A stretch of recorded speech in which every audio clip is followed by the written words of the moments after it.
Hello, my friends. It's Indiana Holmes, and I am a little bit better. I was kind of sick from Sunday night until, about midday today, but I think I'm on the rebound now. So we will continue with our reading of The Three Musketeers, and tonight we begin with chapter 25, Porthos. Instead of returning directly home, D'Artagnan alighted at the door of Monsieur de Treville and ran quickly up the stairs. This time he decided to relate all that had passed. Monsieur de Treville would doubtless give him good advice as to the whole affair. Besides, as Monsieur de Treville saw the Queen almost daily, he might be able to draw from Her Majesty some intelligence of the poor young woman, whom they were doubtless making pay very dearly for her devotedness to Her Majesty.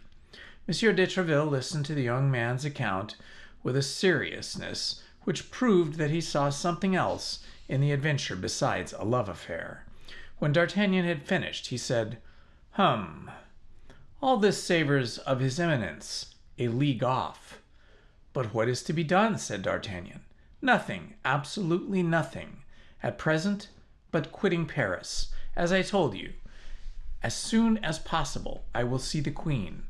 I will relate to her the details of the disappearance of this poor woman, of which she is no doubt ignorant.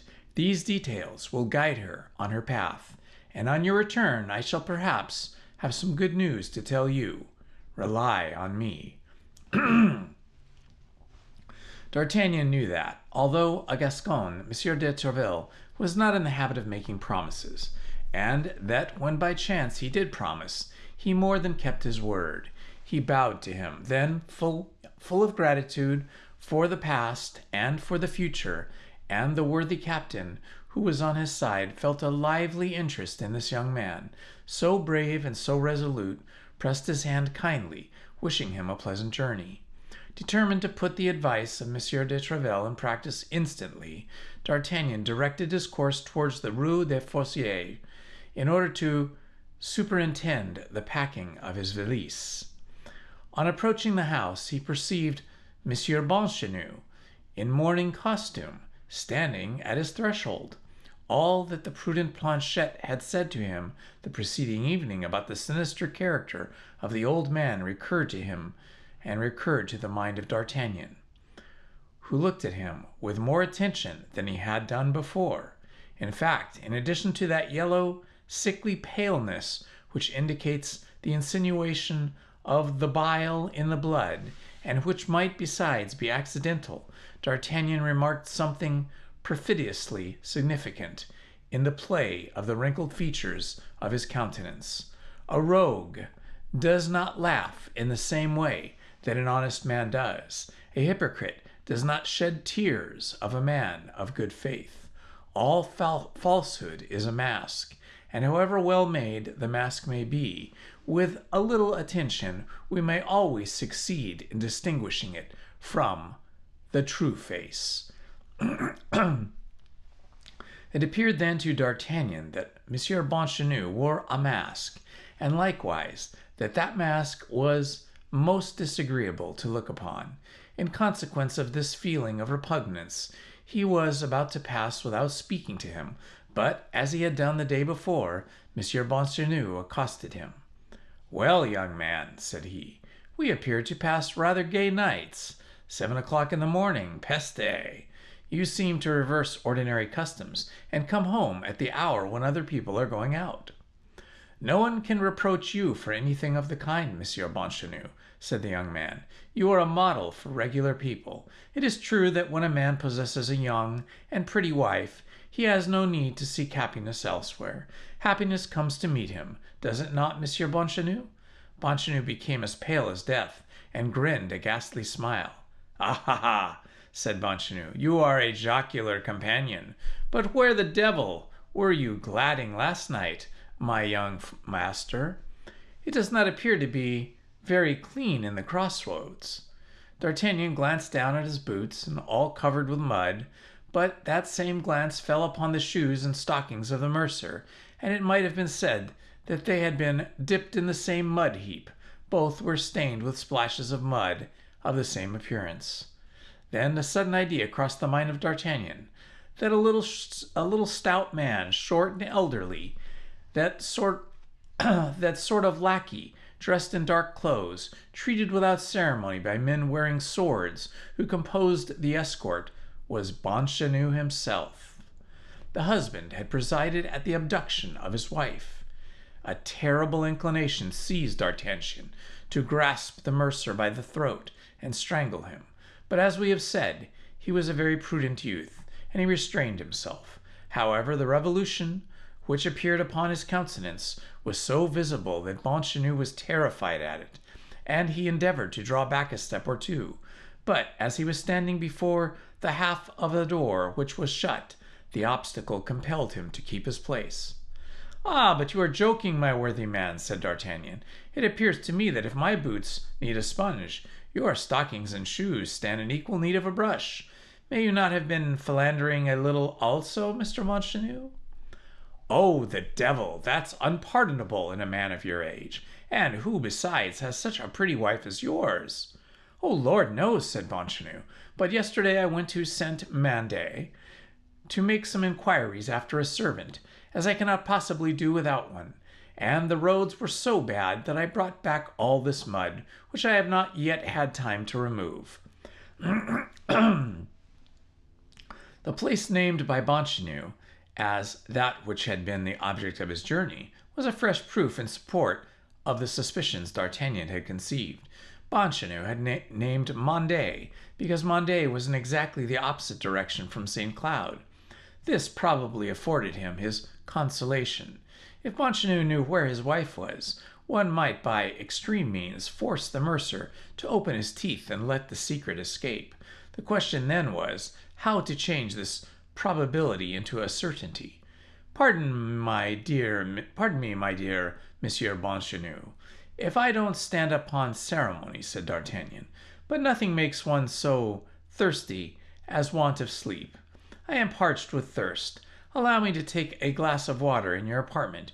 You know that is never refused among neighbors." Without waiting for the permission of his host, D'Artagnan went quickly into the house and cast a rapid glance at the bed. It had not been used. Bienvenu had not been abed. He had only been back an hour or two. He had accompanied his wife to the place of her confinement, or else, at least, to the first relay. "Thanks, Monsieur Bienvenu," said D'Artagnan, emptying his glass. "That is all I wanted of you. I will now go up into my apartment. I will make Planchet brush my boots, and when he has done, I will, if you like, send him to brush your shoes as well." He left the mercer quite astonished at his singular farewell, and asking himself if he had not been a little inconsiderate. At the top of the stairs he found Planchet in a great fright. "Oh, monsieur!" cried Planchet, as soon as he perceived his master. "Here is more trouble. I thought you would never come in." "What's the matter now, Planchet?" demanded D'Artagnan. "Oh, I give you 100, I give you 1,000 times to guess, monsieur, the visit received in your absence." "When?" "About a half hour ago, while you were at Monsieur de Tréville's." "Who has been here? Come, speak." "Monsieur de Cavios." "Mr. Cavios?" "In person, the captain of the cardinal's guards." "Himself? Did he come to arrest me?" "I have no doubt that he did, monsieur, for all his wheedling manner." "Was he so sweet, then?" "Indeed, he was all honey, monsieur. Indeed, he came, he said, on the part of his Eminence, who wished you well, and to beg you to follow him to the Palais Royal." "What did you answer him?" "That the thing was impossible, seeing that you were not at home, as he could see."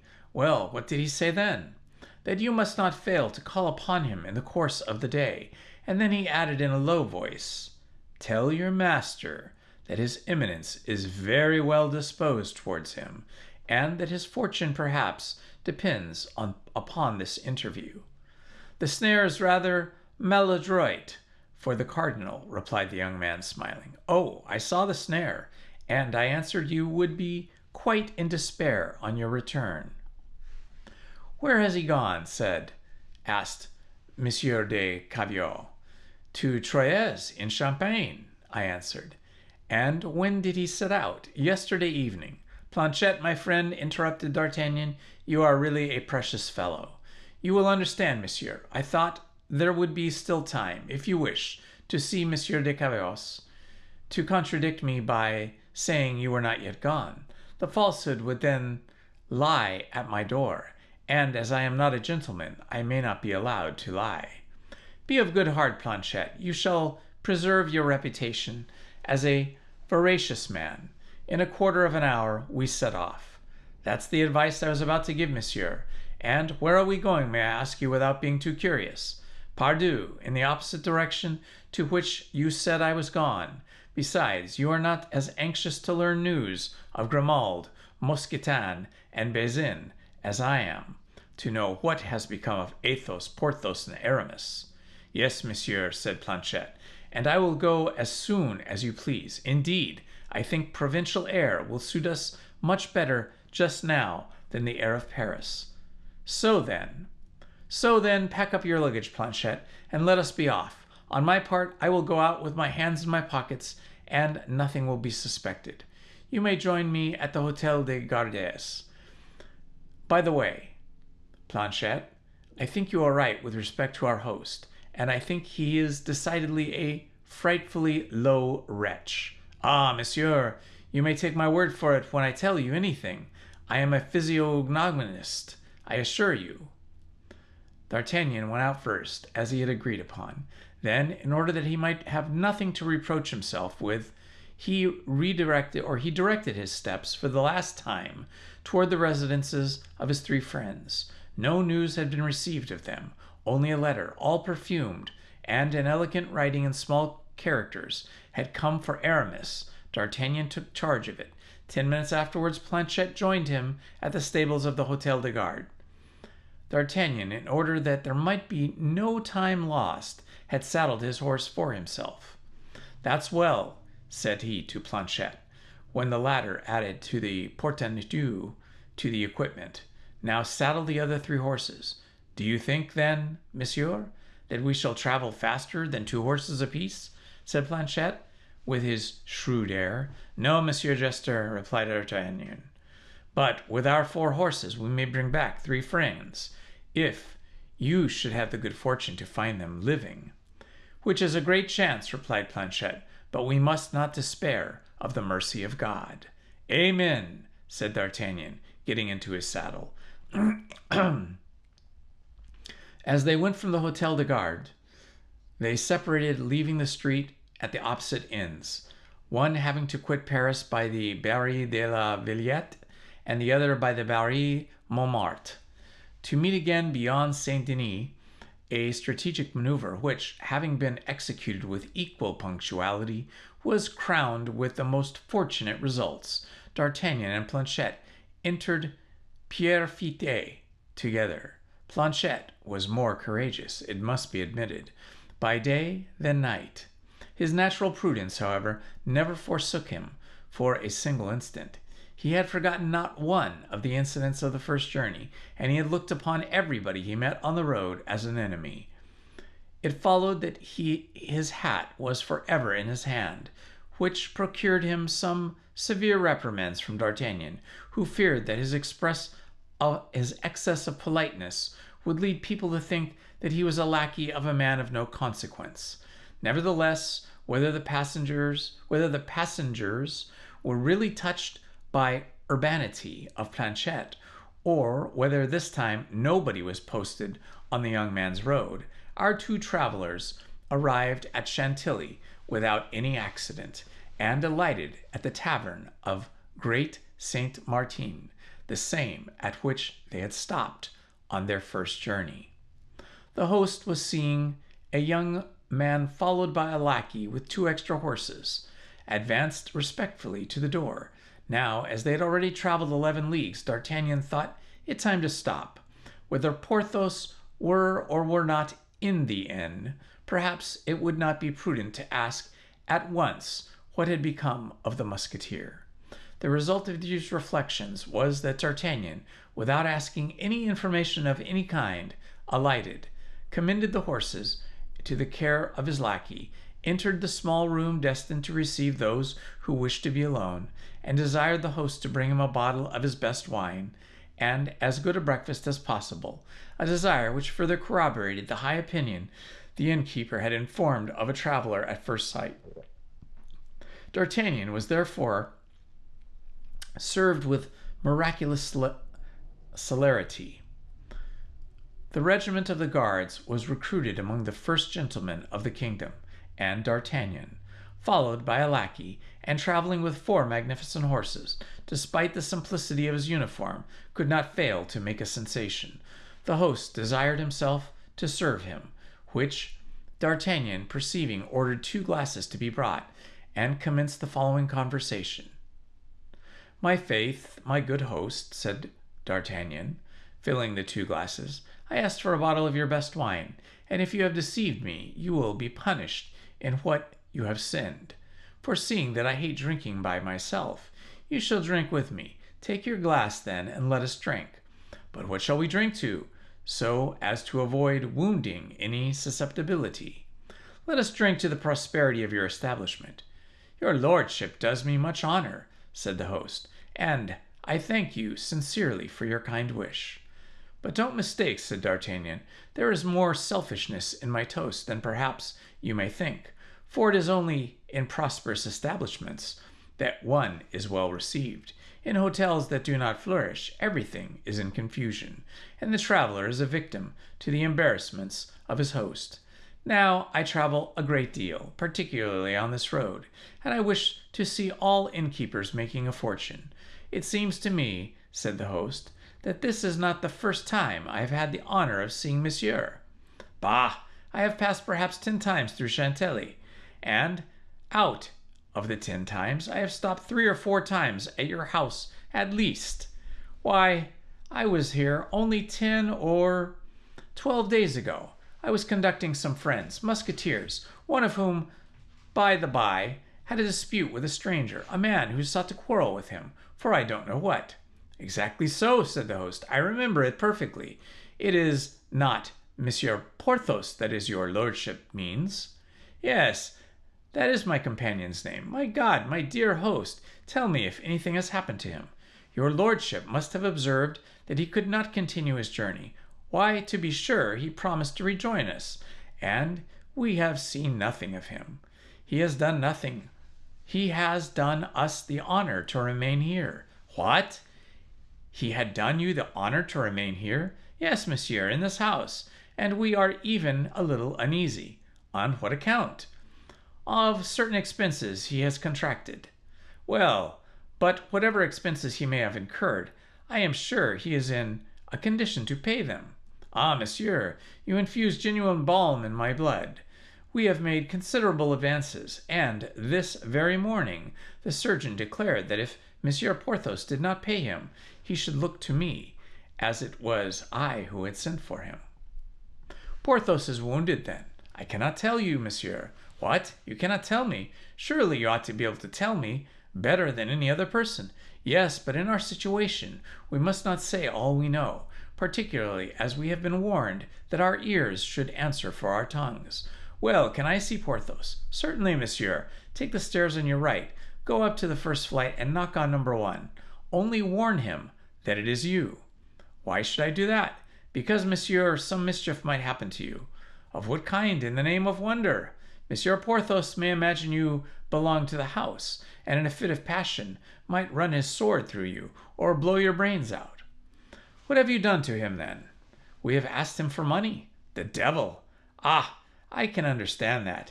It is the demand that Porthos takes very ill when he is not in funds, but I know he must be so at present."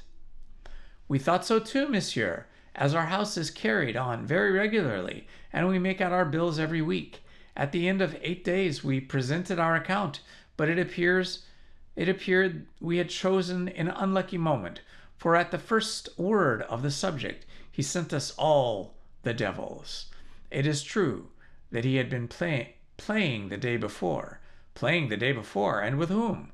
"Lord, who can say, monsieur? With some gentleman who was traveling this way, to whom he proposed a game of lansquenet." "That's it, then. and the foolish fellow lost all he had, even to his horse, monsieur. For when the gentleman was about to set out, we perceived that his lackey was saddling Monsieur Porthos's horse as well as his master's.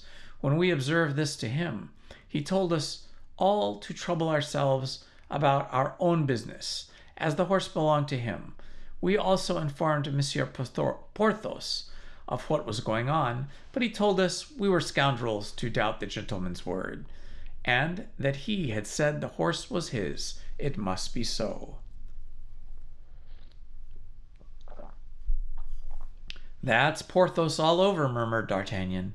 Then continued the host, I replied that as from the moment we seemed not likely to come to a good understanding with respect to payment, I hoped that he would have at least the kindness to grant the favor of his custom to my brother host of the Golden Eagle.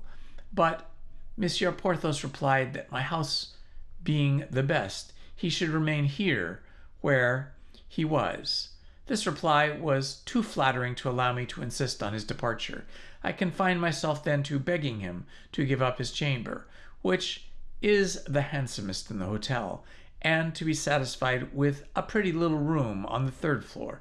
But to this Monsieur Porthos replied that he every moment expected his mistress, who was one of the greatest ladies in the court. I might easily comprehend that the chamber he lied to me the honor to occupy in my house was itself very mean for the visit of such a personage. Nevertheless, while acknowledging the truth of what he said, I thought proper to insist, but without even giving himself the trouble to enter into any discussion with me. He took one of his pistols, laid it on his table day and night, and said that the first word that should be spoken to him about removing, either within the house or out of it, he would blow out the brains of the person who should be so imprudent as to meddle with a matter which only concerned himself. Since that time, monsieur, nobody entered his chamber but his servant. What? Mousquetin is here, then? Oh, yes, monsieur. 5 days after your departure, he came back, and in very bad condition, too. It appears that he had met with disagreeableness, likewise, on his journey. Unfortunately, he is more nimble than his master. So, for the sake of his master, he puts all under his feet, and as he thinks we might refuse what he has asked for, he takes all he wants without asking for it. The fact is, said D'Artagnan, I have always observed a great degree of intelligence and devotedness in Mousquetin. That is possible, monsieur, but suppose I should happen to be brought in contact even 4 times a year with such intelligence and devotedness, why, I should be a ruined man. No, for Porthos will pay you. Said the host in a doubtful tone. The favorite of a great lady will not be allowed to be inconvenienced for such a paltry sum as he owes you. If I durst say what I believe on that head, what you believe, I ought rather to say what I know, what you know, and even what I am sure of. And what are you so sure of? I would say that I know this great lady. You? Yes, I. And how do you know her? Oh, monsieur, if I could believe, I might trust in your discretion. Speak. By the word of a gentleman, you shall have no cause to repent of your confidence. Well, monsieur, you understand that the uneasiness makes us do things. What have you done? Oh, nothing which was not right in the character of a creditor. Well, Monsieur Porthos gave us a note for his duchess, ordering us to put it in the post. This was before his servant came. As he could not leave his chamber, it was necessary to charge us with this commission. And then, instead of putting the letter in the post, which is never safe, I took advantage of the journey of one of my lads to Paris, and ordered him to convey the letter to this duchess himself. This was fulfilling the intentions of Monsieur Porthos, who had desired to be with us to be so careful of the letter, was it not? Nearly so. Well, monsieur, do you know who this great lady is? No, I have not heard Porthos speak of her, that's all. Do you know who this pretended duchess is? I repeat to you, I don't know her. Why, she is the old wife of a procurator of the chalet, monsieur, named Madame Copignard, who, although she is at least 50, still gives herself jealous airs. It struck me as very odd that the princess should live in the Rue aux Ours. But how do you know all this? Because she flew into a great passion on receiving the letter, saying that Monsieur Porthos was a weathercock, and that she was sure it was for some woman he had received this wound. Has he been wounded, then? Oh, good Lord, what have I said? You said that Porthos had received a sword cut. Yes, but he was forbidden me so strictly to say so. And why so? Zounds, monsieur, because he had boasted that he would perforate the stranger with whom you left him in dispute, whereas the stranger, on the contrary, in spite of all his rhodomontades, quickly threw him back onto his back. As Monsieur Porthos is a very boastful man, he insists that nobody shall show he has received this wound except the Duchess, whom he endeavored to interest by an account of his adventure. It is a wound that confines him to his bed. Ah, and the master stroke too, I assure you. Your friend's soul must stick tight to his body. Were you there, then? Monsieur, I followed them from curiosity, so that I saw the combat without the combatants seeing me. And what took place? Oh, the affair was not long, I assure you. They placed themselves on the guard. The stranger made a feint and a lunge, and that so rapidly that when Monsieur Porthos came to the parade, he had already 3 inches of steel in his chest. He immediately fell backward. The stranger placed the point of his sword on his throat, and Monsieur Porthos, finding himself at the mercy of his adversary, acknowledged himself conquered, upon which the stranger asked his name, learning that it was Porthos and not D'Artagnan. He assisted him to rise, brought him back to the hotel, mounted his horse, and disappeared. So it was with Monsieur D'Artagnan the stranger meant to quarrel. It so appears.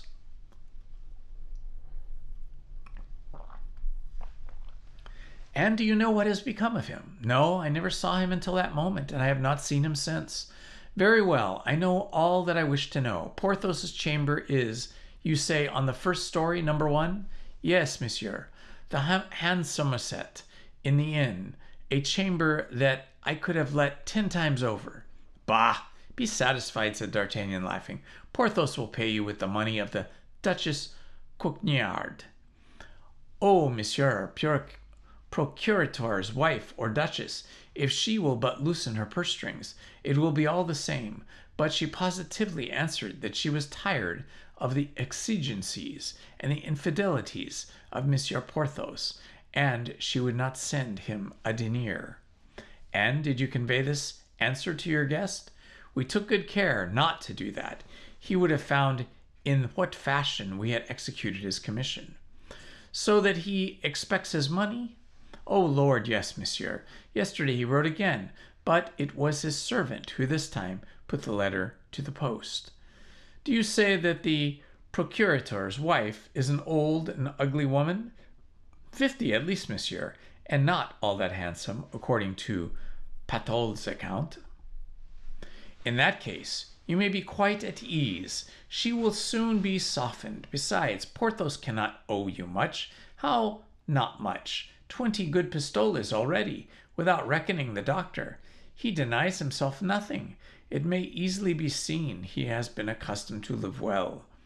Never mind, if this mistress abandons him, he will find friends. I will answer for it. So, my dear host, be not uneasy, and continue to take all the care of him that his situation requires. Monsieur has promised me not to open his mouth about the procurator's wife, and not to say a word about the wound. That is agreed. You have my word. Oh, He would kill me. Don't be afraid. He is not so much of a devil as he appears." Saying these words, D'Artagnan went upstairs, leaving his host a little better satisfied with respect to the two things which he appeared to be very much interested, his debt and his life. At the top of the stairs, upon the most conspicuous door of the corridor, was traced in black ink, a gigantic number 1. D'Artagnan knocked, and upon the bidding to come in, which came from the inside, he entered the chamber. Porthos was in bed, and he was playing a game of lansquenet with Musketeers to keep his hand in, while a spit loaded with partridges was turning before the fire, and on each side a large chimney piece, over 2 chafing dishes, were boiling 2 stewpans, from which exhaled a double odor of rabbit and fish stews.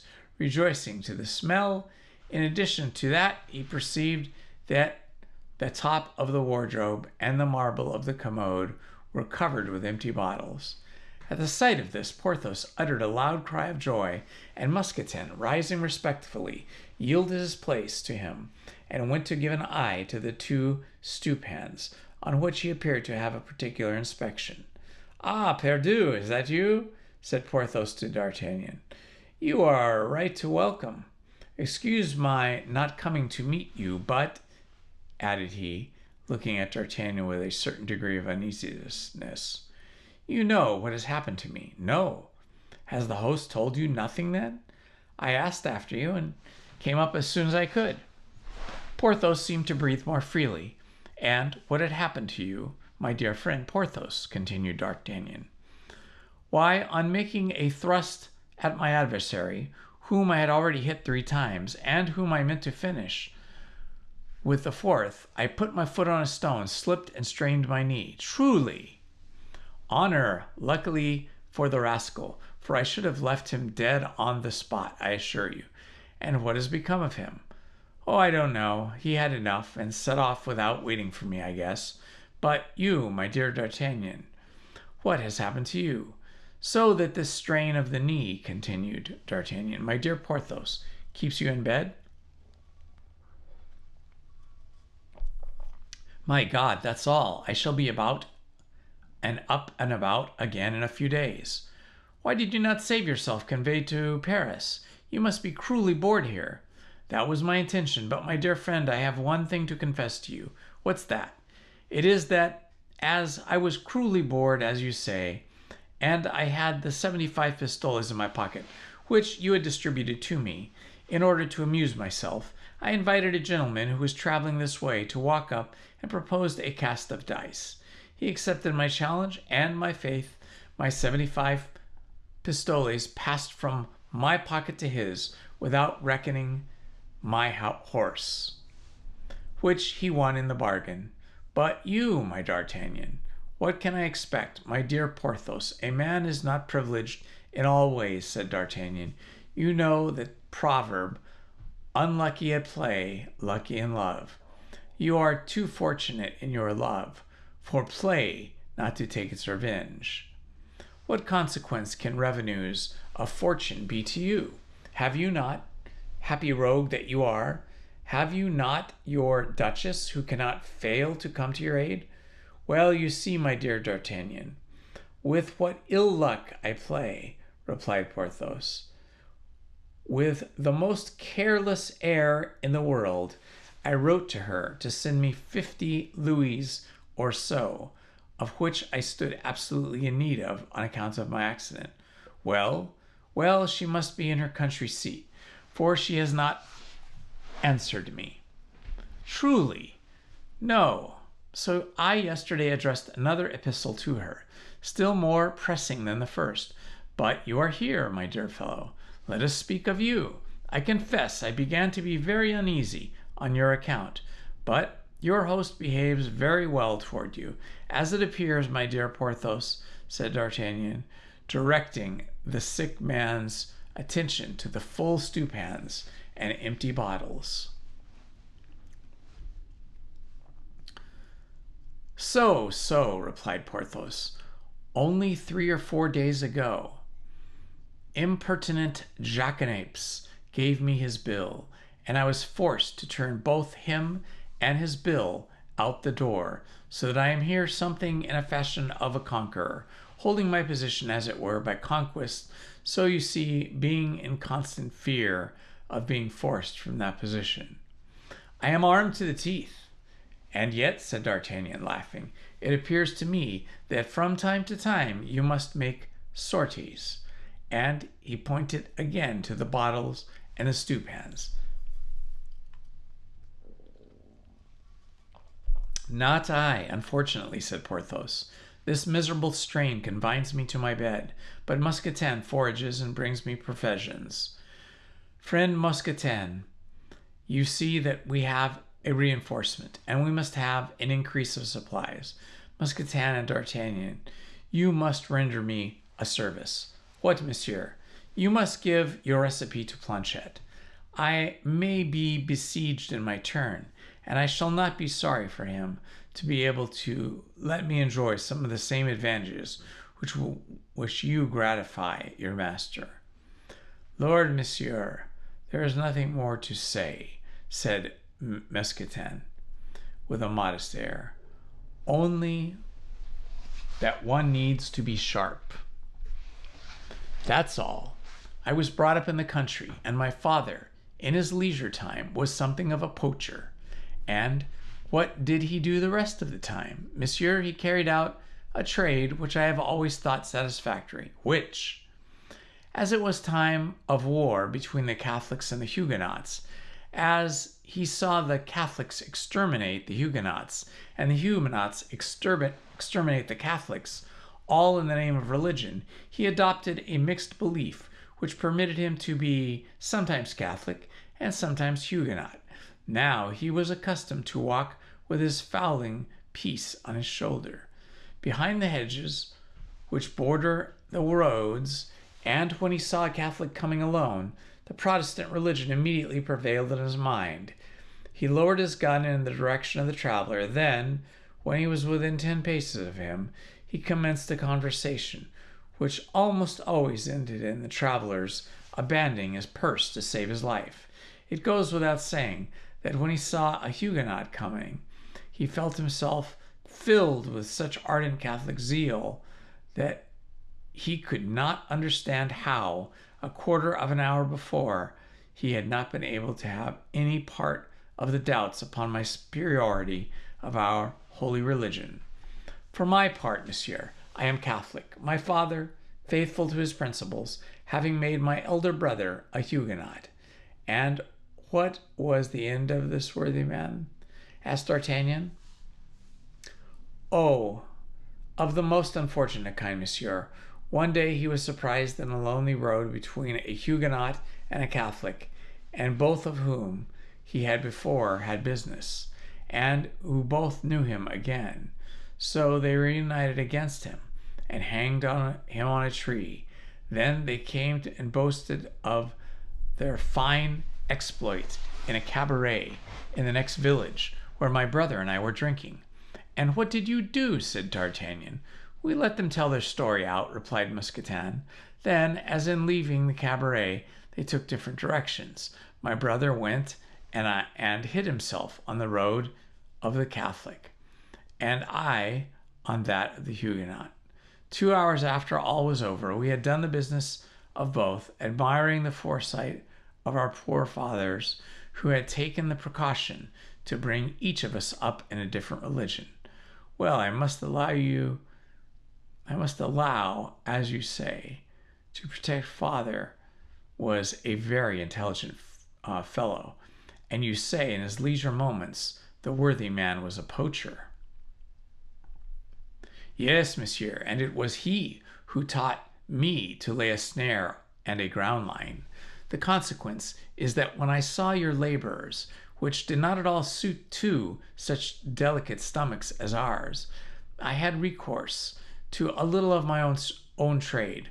While walking near the wood of Monsieur the Prince, I laid a few snare in the runs, and while reclining on the banks of His Highness's pieces of water, I slipped a few lines into his fish ponds, so that now, thanks to the god, we do not want, as Monsieur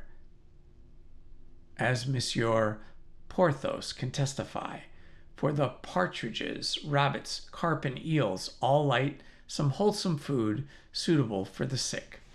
But the wine, said D'Artagnan, who furnishes the wine? Your host?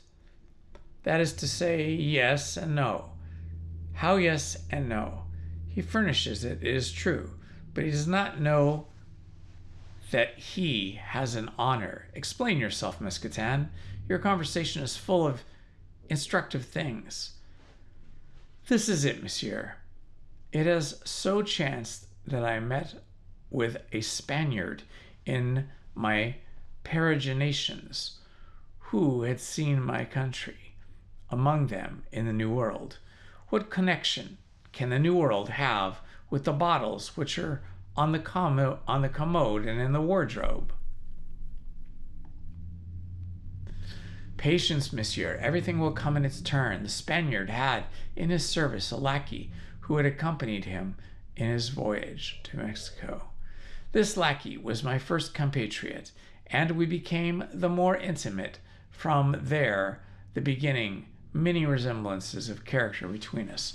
We loved sporting of all kinds better than anything, so that he related to me how the plains of the Pampas and the natives hunt tiger and wild bull with simple running nooses, which they had thrown around the necks of those terrible animals.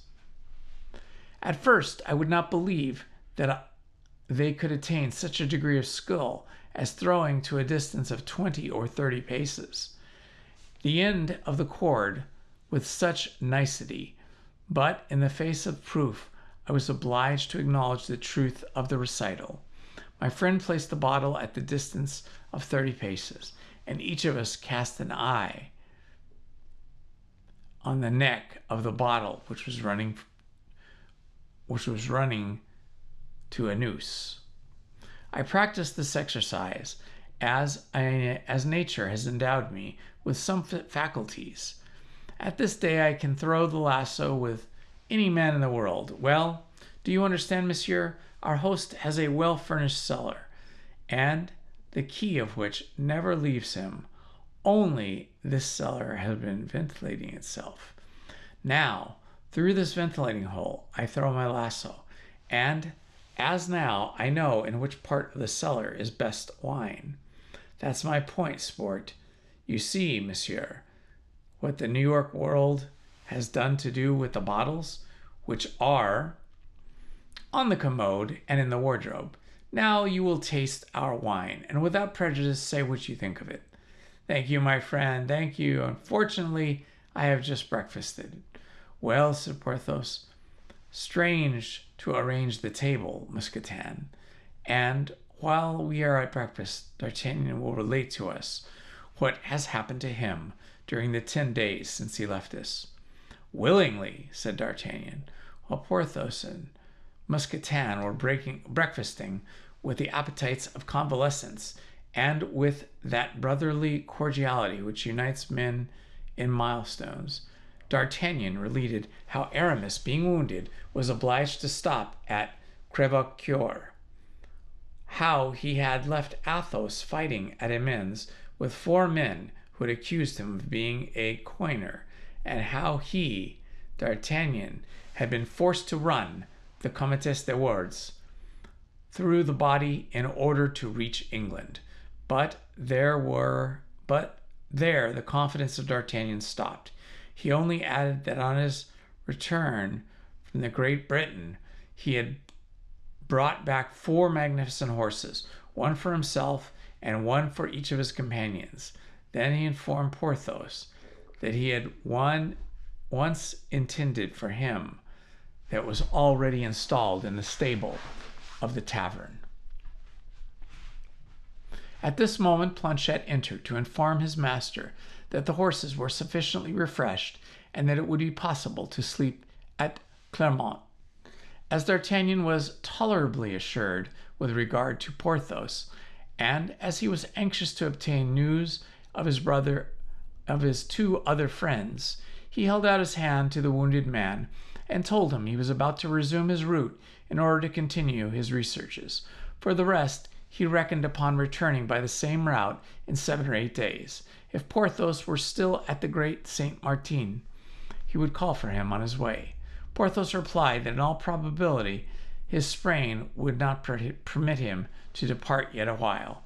Besides, it was necessary he should stay at Chantilly to wait for the answer from the Duchess. D'Artagnan wished that the answer might be prompt and favorable, and having again recommended Porthos to the care of Mousqueton and paid his bills to the host, he resumed his route with Planchet, already relieved of his horses. And that, my friends, is the end of chapter 25. I think that's all I'm going to read tonight because I'm still getting over this little sickness that I've got, and reading is just a little difficult for my voice today. But hopefully I will be better tomorrow, and we will continue reading the Three Musketeers tomorrow. Love to all, and good night.